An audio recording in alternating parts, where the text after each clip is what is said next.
Hello everyone. So first of all, welcome to all my dear student on my YouTube channel Krishna physics classes. तो आज हम बच्चों बात करने जा रहे हैं क्वांटम फिजिक्स के बारे में, जिसको हम वेव मैकेनिक्स में यूज़ करते हैं। तो बच्चों बात करते हैं introduction of the quantum physics. अब बेसिकली क्वांटम फिजिक्स को समझने के लिए सबसे पहले 20वीं सेंचुरी की हम बात करते हैं कि क्लासिकल फिजिक्स में बहुत सी फिनोमेना को एक्सप्लेन किया गया था, जैसे ब्लैक बॉडी रेडिएशन था, फोटोइलेक्ट्रिक इफेक्ट था, emission and absorption of the spectra, है ना, डिस्क्राइब्स स्मॉल ऑब्जेक्ट, मतलब ये सब स्मॉल ऑब्जेक्ट के बारे में डिस्कस किया गया था। फिर इसके बाद इंट्रोडक्शन ऑफ द प्लाइंग कांस्टेंट की मैक्स प्लांक नाम के साइंटिस्ट है, उन्होंने बताया कि जो रेडिएशन होते हैं emitted in form of the packets or bundle that is known as a photons. ठीक है ना। तो बंडल ऑफ जो रेडिएंट एनर्जी होते हैं that is known as a quanta or photons. तो अब इसके लिए मैक्स प्लांक ने कई लाइट के बारे में प्रॉपर्टीज़ दी, जैसे ब्लैक बॉडी रेडिएशन की बात की, एटॉमिक स्पेक्ट्रोस्कोपी की बात की, फोटो इलेक्ट्रिक इफेक्ट की बात की, है ना। वेव पार्टिकल ड्यूअलिटी में बताया कि कॉम्पटन इफेक्ट होता है, electron diffraction, division, Germer experiment, young double slit experiment. तो इस तरीके के लुइस डी ब्रॉगली ने कई कॉन्सेप्ट बताई। इसके बाद उन्होंने बताया लुइस डी ब्रॉगली ने relation for the photon from the relativity, है ना, वेव फंक्शन ऑपरेटर्स के बारे में डिस्कस किया। इसके बाद Schrodinger wave equation, uncertainty principle, ये कई फिनोमेना एक्सप्लेन की। अब देखिए डिफ़िकल्टीज़ क्या थी क्लासिकल फिजिक्स में, क्यों हमारी क्लासिकल फिजिक्स फेल हो गई। बेसिकली क्लासिकल फिजिक्स जो है वो मोशन ऑफ द इलेक्ट्रॉन के बारे में स्टडी जो है नहीं कर पाया। जो हमारी क्लासिकल फिजिक्स थी, classical mechanics can not be applied to atomic phenomena, मतलब motion of electron in an atom, किसी भी एटम के अंदर जो इलेक्ट्रॉन होता है उसके बारे में स्टडी नहीं कर पाया। इस वजह से ये हमारी क्लासिकल फिजिक्स फेल हो जाती है। इसी तरीके से स्पेक्ट्रम ऑफ हाइड्रोजन एटम को भी एक्सप्लेन नहीं कर पाया। It could not explain the photo electric effect, Compton effect, Raman effect, किसी भी फिनोमेना को एक्सप्लेन नहीं कर पाया। इस वजह से क्लासिकल फिजिक्स हमारी फेल हो जाती है। अब इसके लिए हमें बेसिकली क्या होता है कि आपने पढ़ा था wave theory of the light में क्या था कि interference, diffraction, polarisation can be explain by the wave theory of the light. तो light is having wave nature की बात करते हैं। जब पार्टिकल नेचर की बात करते हैं तो हम क्या कहते हैं कि जैसे photo electric effect, Compton effect, absorption and emission of spectra, है ना। तो एब्जॉर्सन प्रोसेस, इमिशन प्रोसेस, इन सब के लिए हमें किसकी रिक्वायरमेंट होती है, एक पार्टिकल की रिक्वायरमेंट होती है, जस्ट लाइक एज इलेक्ट्रॉन्स। तो हम कह सकते हैं कि लाइट में पार्टिकल नेचर होता है। तो जितनी ये फिनोमिना हैं, photo electric effect, Compton effect, absorption process, emission process, ये सब पार्टिकल नेचर को शो करते हैं। और इंटरफेरेंस, डिफ्रैक्शन, पोलराइजेशन, ये सब वेव थ्योरी को रिप्रेजेंट करते हैं। तो हम कह सकते हैं light is having wave nature as well as particle nature, that is known as a dual nature of the light. तो लाइट में डुअल नेचर होता है। तो ये एक जो है एग्जांपल आपका दिखाया गया, वेव थ्योरी को एक्सप्लेनेशन की दिया गया है। एक हमने कैंडल ली है और वहाँ से किसी भी रेस को पास करा रहे हैं। फिर हमने क्या किया, दो यहाँ पे और हमने दो पेन हॉल ले लिए। तो वहाँ से जब लाइट पास हो रही है तो वो क्या है, both are meet in same phase. तो इंटरफेरेंस की फिनोमेना एक्सप्लेन की जा रही है। कुछ में आप क्या देखते हैं, कुछ में तो मिलते हैं, कुछ में सेकंड जो एग्जांपल इसमें देखिए आप क्या, बीच बीच में हमें पॉइंट मिलते हैं, तो वो डिफ्रैक्शन की फिनोमेना को शो कर रहा है। तो इंटरफेरेंस में क्या होता है, when two rays are meet, two light waves are meet in same phase, that is the interference phenomena we can observe. जबकि डिफ्रैक्शन में क्या होता है कि दोनों हमारी सेम फेज में नहीं मिलती हैं, मतलब स्क्रीन पर हमें मिनिमम इंटेंसिटी के पैटर्न मिलते हैं। तो डिफ्रैक्शन फिनोमेना को एक्सप्लेन कर सकते हैं। तो quantum theory explain the photo electric effect. हमारी क्वांटम थ्योरी जो होती है वो photo electric effect, Compton effect, absorption process, emission process को शो करती है। ठीक है ना।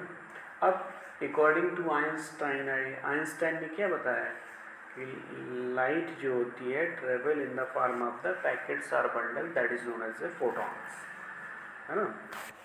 लाइट जो चलती है एनर्जी के छोटे छोटे पैकेट या बंडल के फॉर्म में चलती है, जिनको हम फोटॉन्स कहते हैं। और each photon are having the energy h nu. तो E is equal to h nu, where h is the Planck constant and nu is the frequency. ठीक है ना। तो इस तरीके से हम कह सकते हैं कि light is having wave nature. Wave theory of light को रिप्रेजेंट करता है, तो वेव नेचर।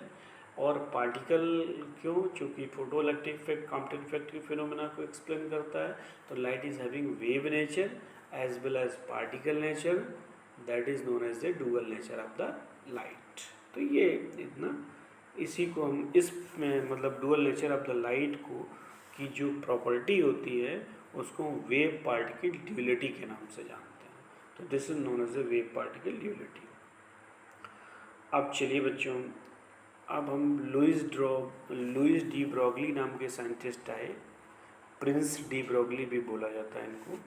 ये इनकी फ़ोटो है बहुत अच्छी, ये देखिए। इन्होंने wave like properties of the particle explain किया, प्रिंस डी ब्रॉगली ने।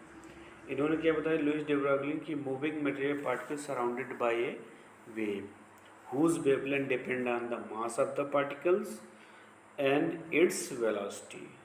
ठीक है ना। तो ये मास पर डिपेंड करता है और इसकी वेलोसिटी, पार्टिकल की वेलोसिटी पर डिपेंड करता है। तो अब इसके लिए introduction of the Planck constant. अब हमें प्लांक कांस्टेंट का इंट्रोडक्शन मिल गया। तो with the introduction of the Planck constant we can find the value of the Planck constant। तो h इक्वल टू 6.62 इंटू 10⁻34। ठीक है ना। ये तो प्लांक कांस्टेंट h की वैल्यू होती है। तो with introduction of the constant h, many phenomena like photo electric effect, Compton effect, specific heat of the solid, hydrogen spectrum were successfully explained. तो इसके द्वारा हम ये फिनोमेना को एक्सप्लेन कर सकते हैं। अब देखिए प्लांक कांस्टेंट में h की जो मोमेंटम की वैल्यू जो होती है, p इज इक्वल टू क्या होता है, h upon lambda. e is equal to h nu होता है, nu is equal to c upon lambda होता है। तो e इज इक्वल टू क्या कह सकते हैं, एस सी अपान लेमडा। तो यहाँ पर wavelength of the de Broglie wave कैसे फाइंड आउट करते हैं, सबसे पहले फोटॉन मॉडल अप्लाई करेंगे। e is equal to h nu, तो nu is equal to c by lambda, तो we can say s c by lambda. This is the equation number first. अब Einstein mass energy equivalence relation क्या होता है, E equal to m c square. This is the equation number second. तो m c square equal to s c upon lambda. So यहाँ से c cancel, we will get lambda is equal to h upon m c. अब we know that the momentum of the photon is equal to multiplication of the mass and velocity of the light. तो p is equal to m c, तो lambda is equal to h upon p, है ना। Lambda is equal to h upon p. When we talk about the photons, in place of photon, if we will take the material particle, then we apply p is equal to m into b. That's why lambda is equal to h upon mb.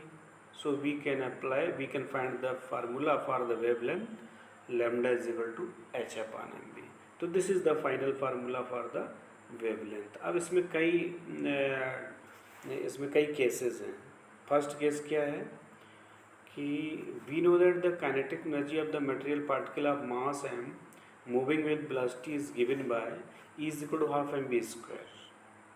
अब इसमें multiply m denominator and numerator, we will get p square by 2m, E is equal to p square by 2m. So we can find the value of the p is equal to root 2me। ठीक है ना। अब lambda is equal to h upon mb is equal to h upon p। तो lambda is equal to h upon p की value put कर देंगे इससे, root 2me। तो इस तरीके से इक्वेशन आपको मिल जाएगी। तो केस फर्स्ट मिल गया।